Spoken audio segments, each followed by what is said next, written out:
Steiner, Doctor of Medicine. Tonight's story has the title, A Glass of Fear.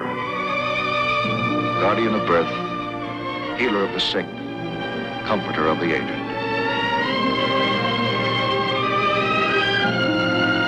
And the qualities of the worthy physician are three. The eye of an eagle, the heart of a lion, the hand of a woman.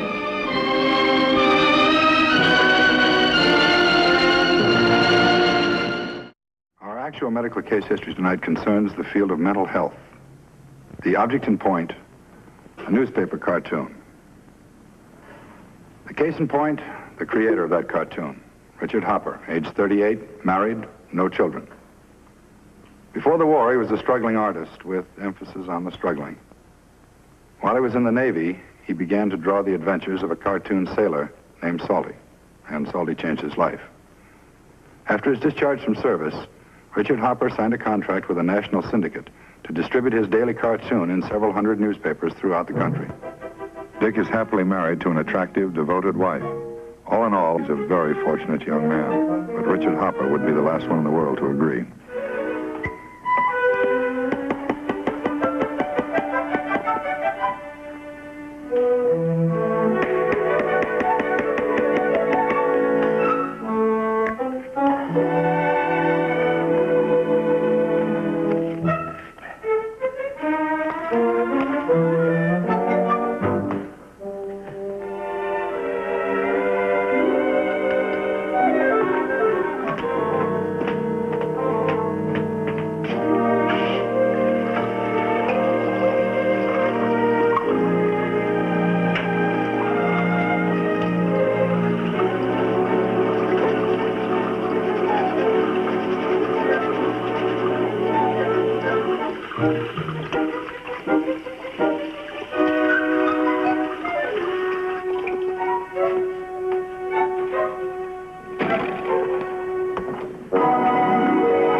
Hello, Nancy. Williams didn't get the cartoon.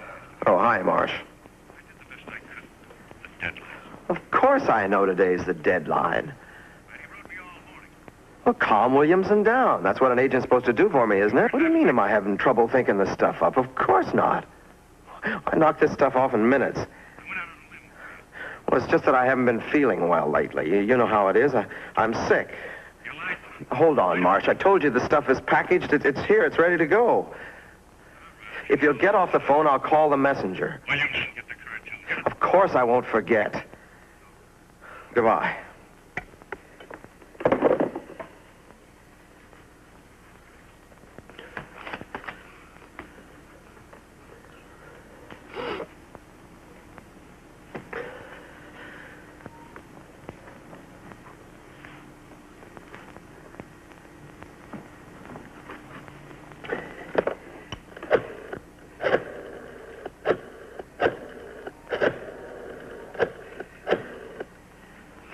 Hello, pharmacy?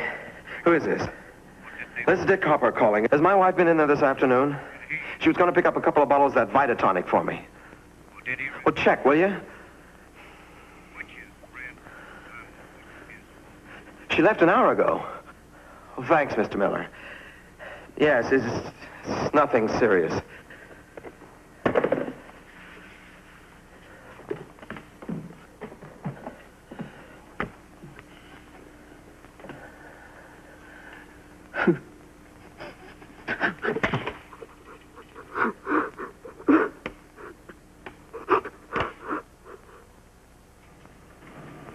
Maybe that will give you an idea, Doctor.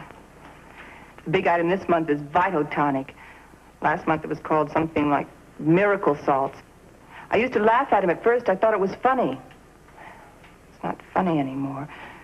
Doctor, I'm worried about Dick. I'm really worried. I must say, I don't blame you. About this big emotional outburst, when did that happen? It was just last night. He got up with a pain in his stomach. He hasn't been sleeping well for weeks. He asked me to get him some tonic. Not this, some other kind he's been taking. I got the bottle out of the medicine cabinet. Accidentally, I dropped it in the sink. It broke. The way he stormed in, I could hardly believe it. I've never seen him like that before. All over a bottle of that silly tonic. He got absolutely hysterical. Kidding so, he's even making me jittery. Well, Nancy, I must say that I don't find anything serious in his file. 3 major checkups, and a couple of specific complaints, both negative. He was in fine health. Of course, that was only up to a year ago. Kept checking him time and again. Kept telling him there was nothing wrong with him. So now he's diagnosing himself. He picks his own diseases. Berger's disease, cancer, leukemia, heart trouble. The specialists all tell him that he's in perfect health, yet he keeps on complaining.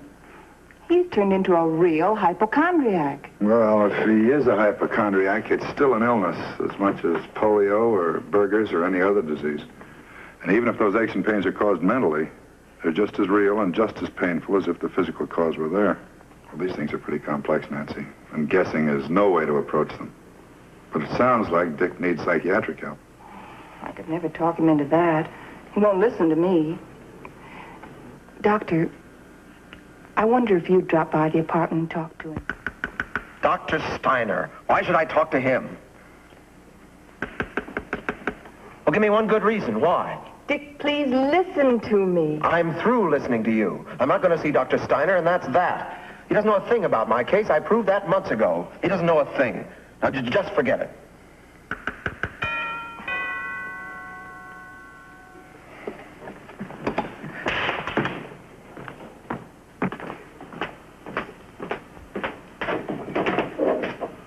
Hi, Marsh. Hi.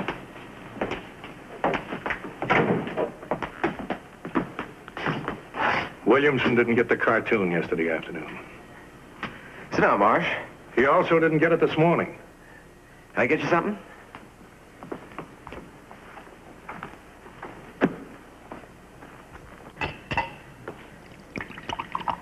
It's rough. This helps a little, not much. You told me on the phone yesterday that you were finished. You lied to me. You weren't halfway finished. Look, Marsh, I've been fighting this stomach.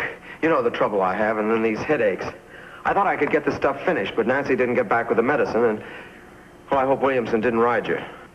You got me burned, brother. Burned, baked, and broiled. I don't like it. And I don't like being sick. What are you crying about? Isn't that what an agent gets 10% for? You don't know what I go through. You work with the finished cartoons. After the work's done, then you move in. Sure, that's easy. That's fine, but where were you when this was blank? I'll tell you where. Where I've been for the last 6 months. in Williamson's office, trying everything to keep him from dropping you. Dropping me? Drop Salty? Hey, what's all the shouting about? Salty. He's trying to tell me they're going to drop Salty. Williamson told me this morning he'd like to keep Salty and drop you. Drop me? But I own Salty. He's offering you 25% of what you're getting now as a royalty. You're kidding. He must be kidding. I have a contract. The option's up in 2 months. Marsh, isn't there something you can do? I did the best I could do, Nancy. I'm sorry. You're sorry. I'll bet you're sorry. What an agent you are. You grab 10% to handle the top cartoon feature in the country, and what do? You louse it up. Dick, how can you talk like that? Marsh, you can't be that serious. For the last 6 months, it's been going downhill. Let's face it, it's flat. Salty isn't funny anymore. Oh, is that your opinion, Mr. Agent? Salty isn't funny anymore. That's my opinion. All right. Naturally, you wouldn't want to handle a cartoon that's not funny. Okay. You're fired. Understand? You're out. Dick, please, take it easy. You don't mean that. That's all right, Nancy. If that's the way he wants it, it's fine with me. Goodbye, Nancy. Good luck. Thanks. I'll need luck the way you messed this up. Dropping Salty, offering me 25%. You're no talent parasite. Go on, get out. All right, get out. And stay out. Glad to be rid of you. You've been riding me for years, making a living off me. I'm sick of it. I'm sick and tired of it. Sick and tired. Sick and tired.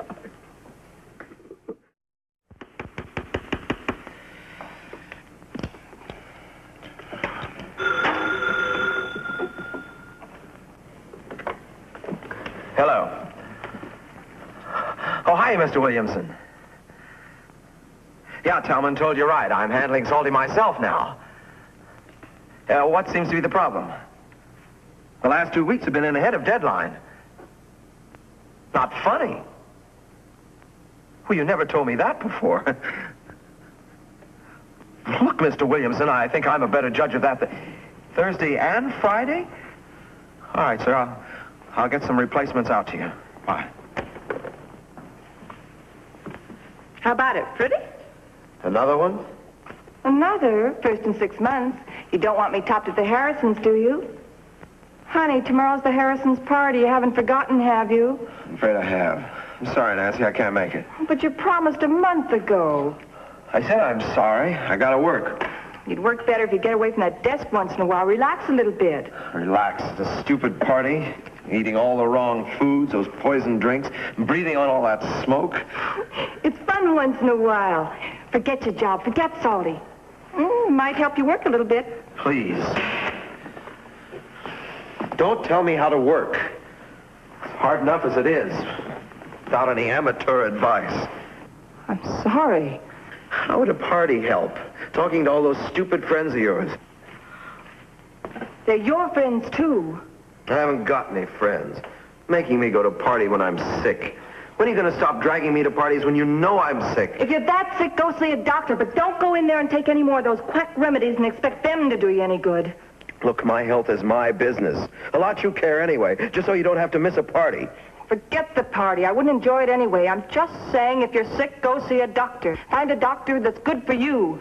Someone you'll listen to. Then take his advice. I've seen doctors, plenty of doctors, you know that. And they've told you and told you and told you there's nothing wrong with you, Dick. You think that way too, don't you? I know that. I've known it for a year. I know what goes on. Big laugh, huh? What are you talking about? You know what I'm talking about. Dick's funny. Always worrying about himself, thinking he's sick. Big joke. Very funny. Lots of laughs. But that's not true, and you know it. I know what goes on behind my back. I'm tired of it. I'm tired of being sick and not getting any sympathy, no understanding from you. And I'm tired of breaking my back at that drawing board every day to keep this place going. So you can have a car of your own, all the clothes you want, jewelry, the best of furniture, the best of everything. I didn't ask for it, Dick. No, but you sure take it. And I'm tired of giving. Giving all the time. Don't you think I'd like to get out of this rat race and do something else? Something I really want to do? Well, tell me, what is it? What do you want to do? I'll help any way I can, but it certainly doesn't make much sense going on the way we have been. You're right. It sure doesn't. And I'm glad you finally realized that. All right, how do we wind it up? Do you want to leave or shall I? Leave? What do you mean? Well, let's face it, there's no use stalling around about it. It hasn't worked out. It's obvious. We're no good for each other. Dick, we're both tired. We're upset. Let's talk about it later. We're going to talk about it right now. Let's face it, I can't stand it any longer. Dick, please, let's talk about it later. There isn't going to be any later. I can't stand it. I told you it's too much. I told you I can't take it any longer. I'm a sick man, but I've got to work. I've got to save my job. I can't do it with you on my back. Can't you see that? Give me a break, won't you? You really mean that, don't you? Of course I mean it. How many times do I have to tell you I can't make it with you? It's finished. It's over. Dick, there's only one thing I have to say, and then I'll be quiet. I think you're a sick man. Not the way you think, not physically. But you're sick and you're a fool. Well, you won't listen to the doctors. You're too smart for everybody. You're a fool and you won't get over this thing until you stop being a fool. That's all I have to say.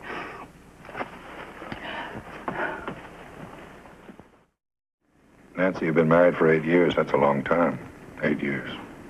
You don't just throw it away in a few minutes. It isn't just a few minutes. He's felt this way for a long time. He told me he's felt this way for years. Right now, I think he needs you more than anyone else. Oh, I couldn't go back. Not now. I can't explain it, Doctor, but it just wouldn't work. I know it's a lot to ask, Dr. Steiner, but would you try to see him? Try to help him. Do something for him.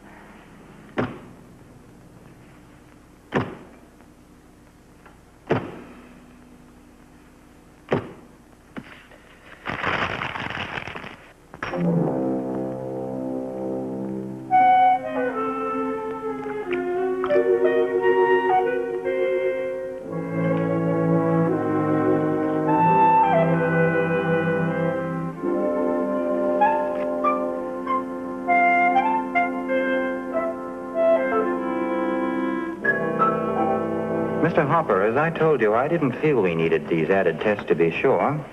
But here they are as you requested, the neurologist's X-ray report, the ophthalmologist's report. Mr. Hopper, you don't have the slightest evidence of a brain tumor. No, I suppose my hand isn't stiffening. I don't have these headaches. Well, of course you have, but not from a brain tumor. They're symptoms of a brain tumor. I've studied up on it. They're very positive symptoms. The human mind, Mr. Hopper, is a very intricate machine. It's fully capable of manufacturing certain symptoms of cancer. I can't believe you, Doctor. I know I'm sick. Somewhere, somehow, there's somebody who can help me. I know it. I need help. I'm sick, Doctor. I'm sick.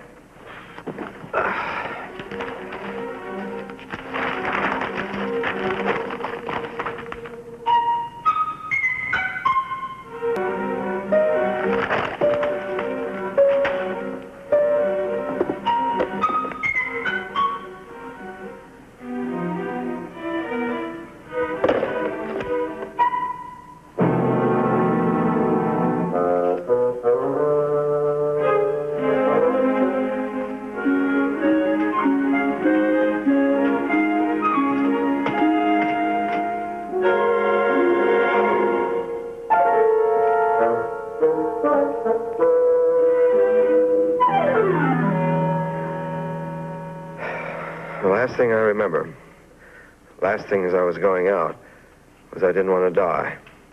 More than anything else, I didn't want to die. It's good to hear. There was a time I wondered about it. What happened to me, Doctor?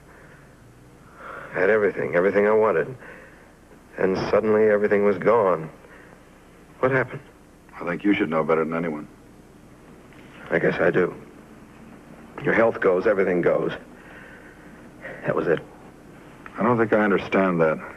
What was your big problem? Headaches. I had splitting headaches.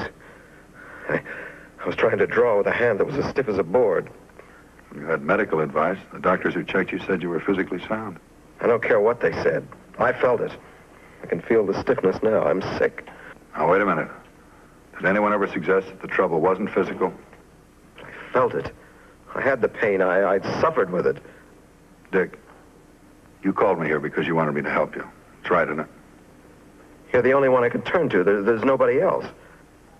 And I've just got one point to make. I can't help you unless you help yourself.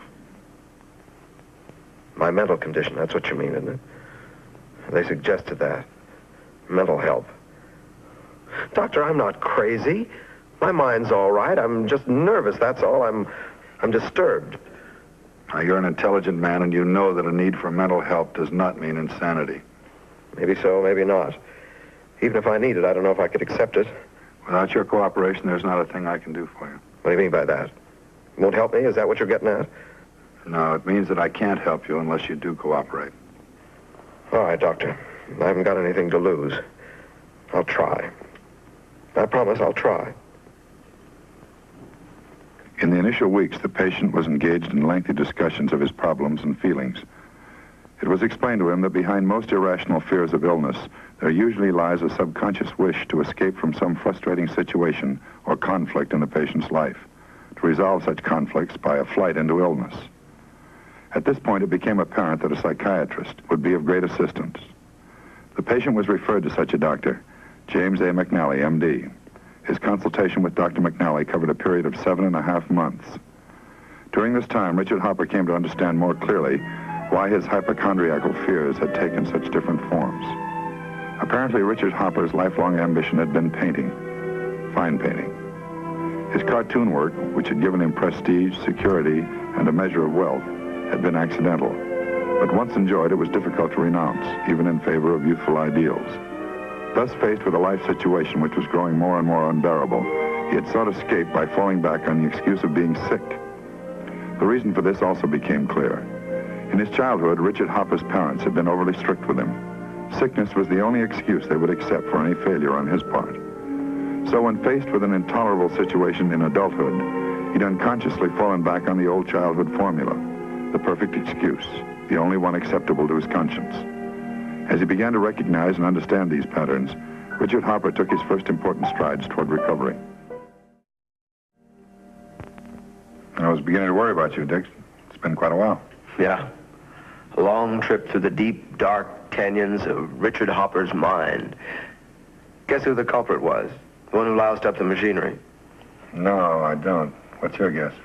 No guess at all. I know, or I'm beginning to know. Oh? Yeah. Here's the culprit. Salty. Well, that's too bad. I always liked Salty. Too bad to see him turn out guilty. You sure he's it? For the most part, anyway. It's funny. A few lines on a piece of paper. You do it day after day after day. 11 years ago. Amazing, isn't it? Salty's brought me a lot. And he's cost me a lot. Well, it's just about an even break, wouldn't you say? I guess. Still, he reminds me of a lot. Navy, war years out in the Pacific, all the guys I knew. Salty's come a long way. I was just a kid when I started. The great times. I guess there are always great times when you're a kid, young, full of ideas. And how about when you're not a kid anymore? When you have to grow up whether you want to or not. How about that? Yeah, how about that? Look, Doctor, I want to be an artist. I mean a serious artist. I finally got around to admitting it, even to myself. You decided what you're going to do about it? I think so. I'm going to sell Salty down the river for 25%. Then I'm going to go to work. I'm going to move out of my apartment into something smaller. Sounds like a pretty fair idea. You really think so, Doctor? You don't think I'm throwing Salty away, wasting him? Salty's had his inning. He's lived long enough. I think it's your turn now.